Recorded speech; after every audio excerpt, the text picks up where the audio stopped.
Hi. It is a collaboration between these two bozos. Yep. Because, Is it technically a collaboration if we're both on the same channel? I'd say so, because we're not always on every show. Fair enough. But there's a team-up, tag team, if you will. Anyway, we had this thought of talking about, like, he talks about, like, game mechanics and stuff like that, and I'm really into the ideas and stories and stuff, and I had Wrestle Theory, which I'm taking in a new direction now, but this is a good springboard for that, because we thought, someone on our commentary, someone in the comments when I said something somewhere, I don't even think it was on this channel, but I mentioned I complained about ring psychology to someone, and this young person who was absolutely an unapologetic AEW fanboy had no idea what I was talking about, and what does psychology have to do with anything? So that's what this video is. We're going to define ring psychology, tell you why it's important, and how modern wrestling has skewed away from it, and that's a problem. And for those of you out there who are AEW marks, there's nothing wrong with liking AEW. Right, we're just saying... Yeah, but it absolutely lacks ring psychology. There's some, but there's not a lot. Yeah, there is absolutely... that is absolutely one of AEW's weaknesses. And even if you like AEW, you still should be able to admit its flaws, which is... that there's no real storytelling in ring. There's plots and there's narratives and stuff, but when it comes to what happens in between the ropes, it's so my brother actually put it best. I got 6 minutes worth of stuff. I have to hit all 6 minutes worth of my stuff in the match. It doesn't matter if there's flow or cohesion or why, but every wrestler has to hit their 6 to 10 minutes of stuff. And if the match happens to last longer, then for them to both hit their stuff, they just hit their stuff hi, Elvira. yeah, occasional cute kitty interference. Is this a run-in? Oh yes, yeah. But I'm going to say AEW's gotten a little better about that. I haven't watched AEW in a long time.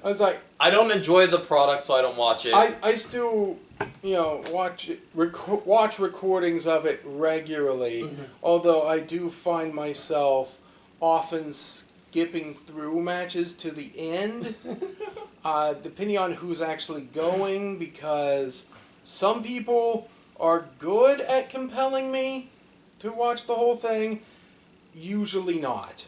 And that's key in part with what we're talking about. And that's kind of what one of the things Josh said that kind of got me in kind of this discussion was this idea that he's I just find myself watching the last minute of the match because that's all that matters. And I'm a lot of times, yeah. So you want to define ring psychology or do you want me to? I think in our little chat texting, you said I came up with a pretty good explanation. Mm-hmm. Ring psychology, if we're thinking on role-playing game terms or whatever, ring psychology is basically what your character would do in the ring. It's not just characterization freaking out about not making the pin or arguing with the ref. I mean, there's that. But there's also I'm working this person's leg all match because I heard they got hurt a little bit, or I'm going to take advantage of that. And another idea is wrestling a guy the size of Rey Mysterio, you shouldn't hold the same strategy as you do wrestling a guy the size of, say, Braun Strowman. You shouldn't use the same moves and tactics against a smaller, lighter, faster opponent than a larger, bigger, stronger opponent, because you wouldn't fight 12 goblins in D&D the same way you would fight a beholder. You're not going to fight a Rey Mysterio the same way you would fight a Brock Lesnar or a Braun Strowman or a Braun Breaker, because they're going to come at you with different styles. And that's really kind of the crux I have with AEW is you don't see them variant their strategies depending on their opponent. Well, I was like, again, we're not dogging on AEW, but we're using it as an example. And AEW is a good example, because I could tell you, like, oh, you know, local indie promotion, because AEW shows up. AEW's booked like an indie promotion, but none of you fuckers care about fucking, what is it, like, Elite Force Wrestling or anything like that because you don't watch it. AEW is a good example of this. But yeah, the one thing I was going to put, ring psychology goes both ways as well. Say if your leg was worked all match, you should be acting like that leg is hurt, at least on occasion. I mean, yeah, there's pushes of will. I mean, those happen, and you can fight through pain or get those shots of adrenaline where you're just basically ignoring it for a little bit. But to ignore it completely all the time, to get hit with a move and then you're right back up immediately, bugs the snot out of me because it doesn't make any sense. It doesn't make you look strong, it makes the move look weak. And one of the things I get, and WWE is extremely bad about this too, so not just the dog on AEW. So let's say you've had your shoulder worked over the entire match, sure, and you come off a shoulder injury, and you still are hitting every move, every lariat, every shoulder block, every elbow, your injured shoulder, and you're just fine. And then a guy will hit you with like an arm wringer, and all of a sudden it's the worst pain you've ever felt. And it's like, man, one of the things I always like, and I've done, and like ideas of like, I've seen people do like, throwing hard punches and then shaking your hand out because hitting a head hurts. We dogged on WWE, but at least on occasion that does still happen where they hit a move and then they're wincing or they're rolling around because it does still hurt them. They manage to pull it off, but it hurts them too. Yeah, but I do, because like I said, I don't want to just trash AEW. It's just the best example. It is. Like I say, once again, I've always, say this. If you like AEW, I hate this tribalism. I just want to digress real quick in wrestling fandoms where you either like WWE or you like AEW, and it's like, you can like both. I like aspects of both. And even though I'm not a fan of AEW, the product they put out isn't something I enjoy. I don't hate AEW fans. I don't want AEW to fail. I just don't watch it because I only have so much time in the day. Yeah, so I don't want AEW to fail. I want AEW to get better. Yeah. That's what I want. But yeah, AEW, I think, does incredibly good characters. I like the characters they come up with. Oh, yeah. And in the backstage segments or on the mic in the ring, non-match segments, are usually pretty good.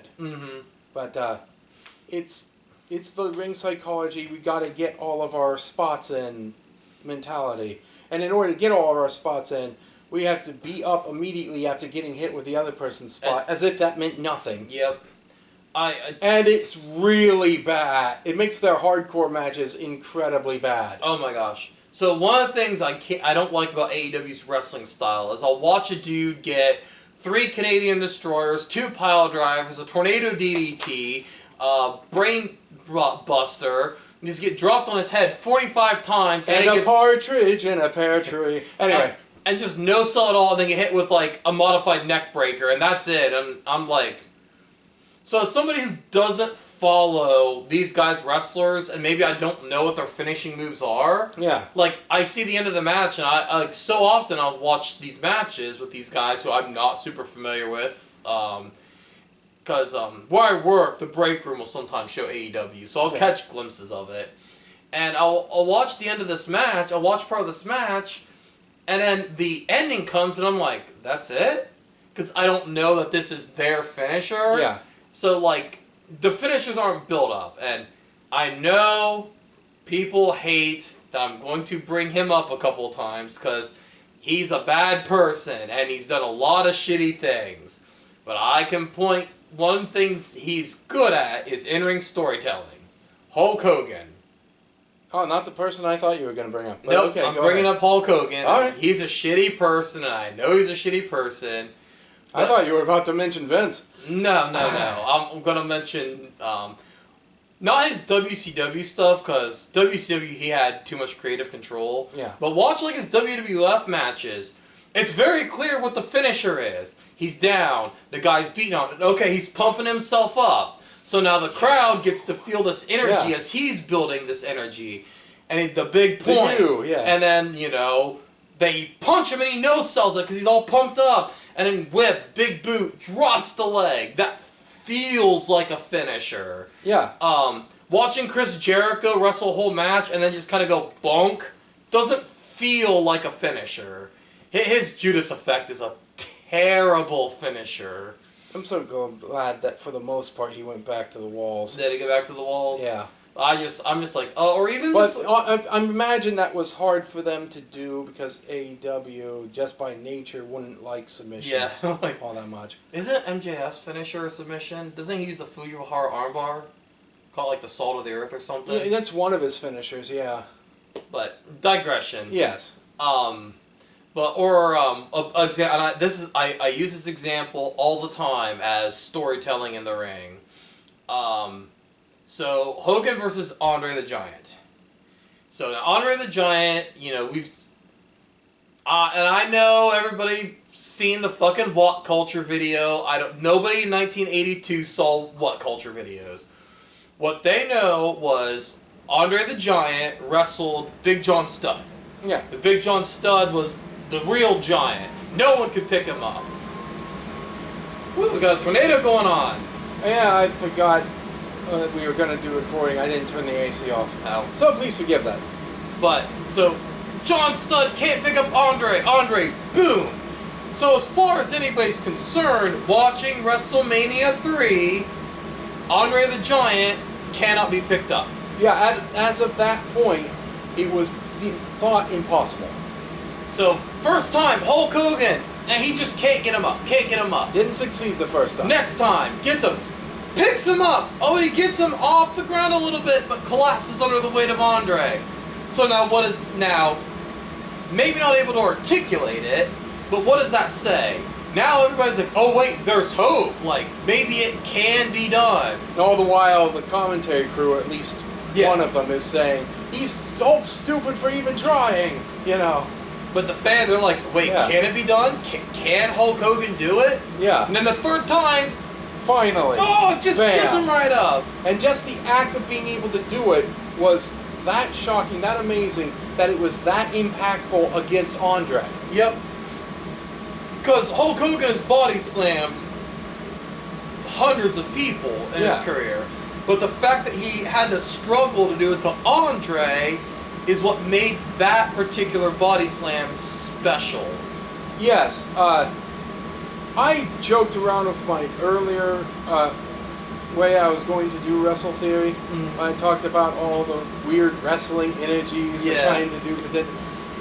But yes, that drama made that move more powerful. And it did. And the thing you've talked about in your Wrestle Theory about energy, it goes both ways. Yeah. Because not only was Hulk Hogan kayfabe feeding on the fans were being pumped up by the fact that Hulk Hogan was doing such a thing. The fans went nuts over it. So Hogan fed that energy and then gave it back to the fans. The other big example I talk about when it comes to ring psychology, and it's literally my favorite match of all time. At WrestleMania 10, Bret versus Owen Hart. So now, one of the things about Bret Hart at that time he was fighting a lot of big guys, Diesel and Lex Luger and Yokozuna, and so I think it might have been 11. Shoot. Whichever one. It was Bret Hart versus Owen Hart. And so, Bret Hart was used to wrestling these very technical matches against bigger guys, guys who he would have to pick apart to beat. And now he's fighting Owen, a guy who is technically his match. Yeah. Bret's probably a little stronger, Owen's a little faster, but mentally they're matched. So Bret wrestles Owen differently than he would Diesel. He's not trying to chop down a giant. He's trying to honestly just get up on Owen Hart. But the other thing I like about the match is the way they sequence things. So Bret whips Owen into the corner like he's going for one of his superplexes. Owen catches himself and throws a kick at Bret. Bret catches that kick because Bret knew Owen was going to try that. But Owen knew Bret was going to catch his kick. That kick was a bait. So Owen could throw an enziguri. But Bret knew that his brother would bait him with that kick and throw that enziguri. So he ducked it. And then Owen caught himself because he thought that Bret was going to dodge that enziguri and catches him in like a roll-up. And you very much get the vibe that these two understand each other on a deeper level than they do their normal opponents. And not just similar training, but they're brothers. They're brothers. They understand. The match constantly has the two of them baiting each other into moves, only to get that move counter to counter to counter. Constant chains of wrist locks and arm drags, because you just get this feeling that they understand each other on a deeper level than just studying the tapes. They'd grown up together. They had trained together since they were little children.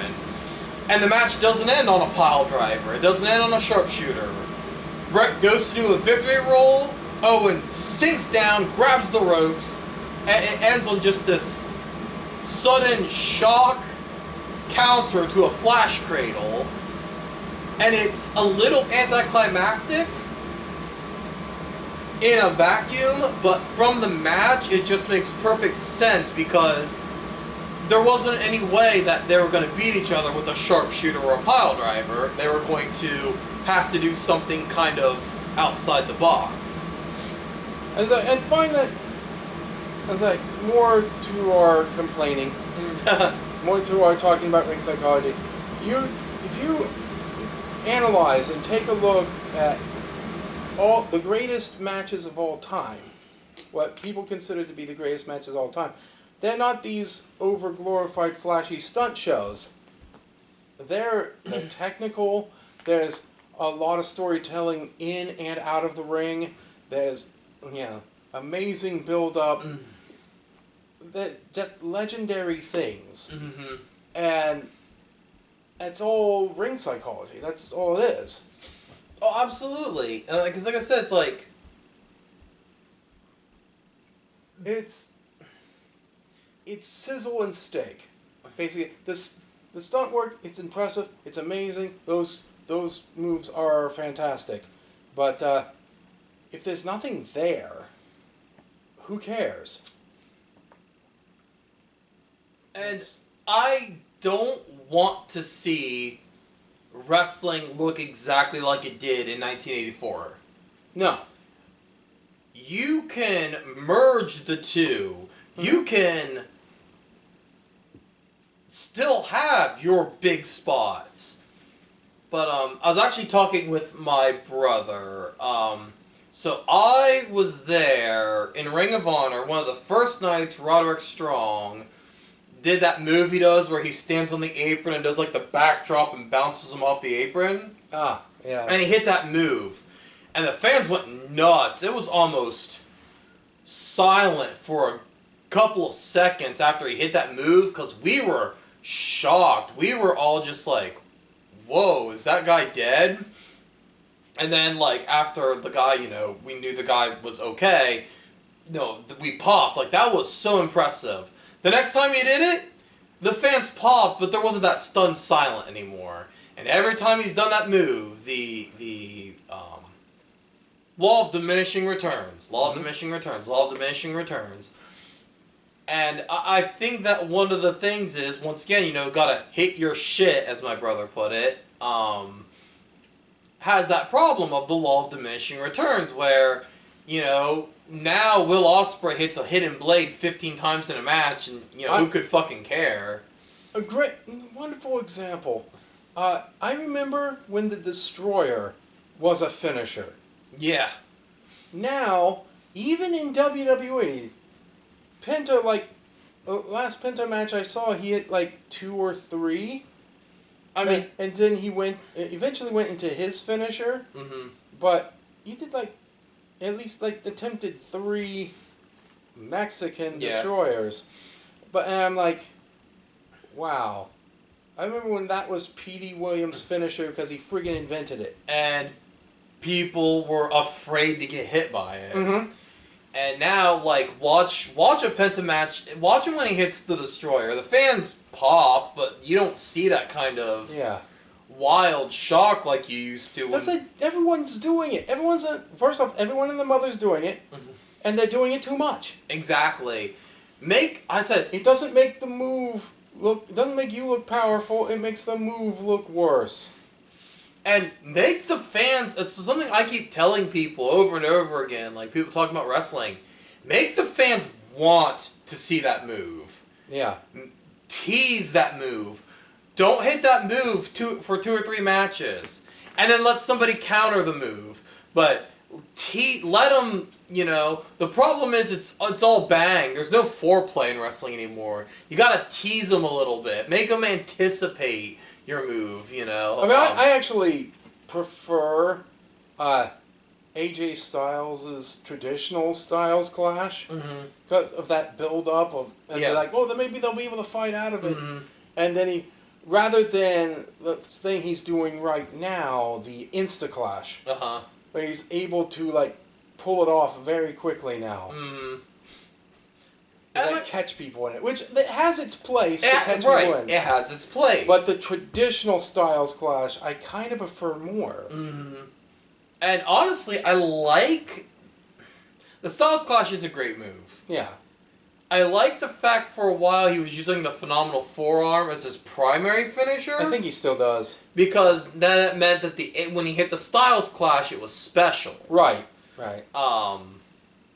Well, like when Undertaker was using the Last Ride as his primary finisher, when you saw Tombstone Piledriver, that was a special moment. That was a WrestleMania moment. Yeah. That was because you didn't see it. And there was anticipation. There was a build to watching the Tombstone, and the Tombstone Piledriver should have that mystique. Yeah. It should be. I know it's his primary finisher back in the '80s, but finishes actually meant something in the 80s. Yeah. Hitting a finisher meant the end of a match. It's this is slightly unrelated, I mean, sort of. Yeah. But that one of the most protected finishers of all time is Santino Marella's Cobra? Yes. That's hilarious. But, I mean, that's kind of part of the thing is it fits the character. Yeah. Because, it's a very silly move, but if people constantly kicked out of it, it wouldn't be funny. No, it was a fearsome thing. Hardly anybody kicked out of it, which was fantastic. But yeah.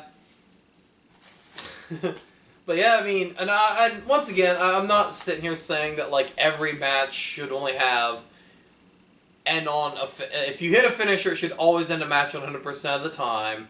Because that wasn't even true back in the 80s and stuff. Even flashy trademark moves. If they hit, for God's sake, stay down for more than 5 seconds. And if you have 8 trademark moves, you don't have to hit all 8 in a match. No.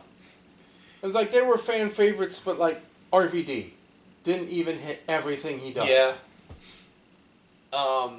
Yeah, because, like, if you saw that weird heel kick he did where they were hanging off the apron, or they're hanging on the barricade, he did that spin kick to their back. Can't remember exactly what he called it, the Van Crushinator, or whatever the hell he called it. It wasn't Van Crushinator, But, you know, I was like, oh, that's a cool move. Or when Jeff Hardy rode the barricade. Yeah. That was something special to see. Hey, Undertaker didn't old school every single match. Nope. So, and, you know, like you said, if you look at matches that are considered some of the greatest of all time, Ricky Steamboat versus Ric Flair, like, they didn't need 40 pile drivers in that match. They needed... Or Ricky Steamboat and Macho Man. Yeah. Same kind of deal. They didn't need all that great, easy stuff. Hulk Hogan and Andre the Giant. It's like it didn't lack for spectacularness. I mean, Hogan actually picking up and body slamming Andre was the big spectacle thing. And with, like, Ricky Steamboat and Ric Flair, the two convinced the fans that they were so evenly matched that, like, up until the very, very last moment of the match, the outcome was in question. Like, nobody actually knew what was... What are you doing? Anyway, keep going. And the one that Ricky Steamboat won, he didn't even win on his finisher. He won on a double chicken wing. So, like, it wasn't even like it didn't even end on a crossbody or a figure four. It ended on, like, this double chicken wing. Hello. She might get a little bit too excited and wind up biting you. That it's not malicious. Yeah. Anyway. It's kitty bites. Yeah. I have cats. I know how it goes. Hello. Anyway. But yeah. I don't know. I think that's pretty much everything I had on my card. Yeah, that's for what I was talking going to say. about. I think I've pretty much said everything I need to say. So. And the big conclusion I'd like to make is ring psychology is important because I think it just makes more compelling wrestling, television, whatever. And ring psychology and in-ring storytelling kind of go hand in hand. Like, yeah, it's fun to see these big spectacle spot fest, but it's more special to see those big spots if there's a reason behind it versus just watching two guys hit 10 minutes of their shit. You shouldn't have dessert every meal. And your meal shouldn't be dessert. Yep. So, there you go. But we'll see you in the ring.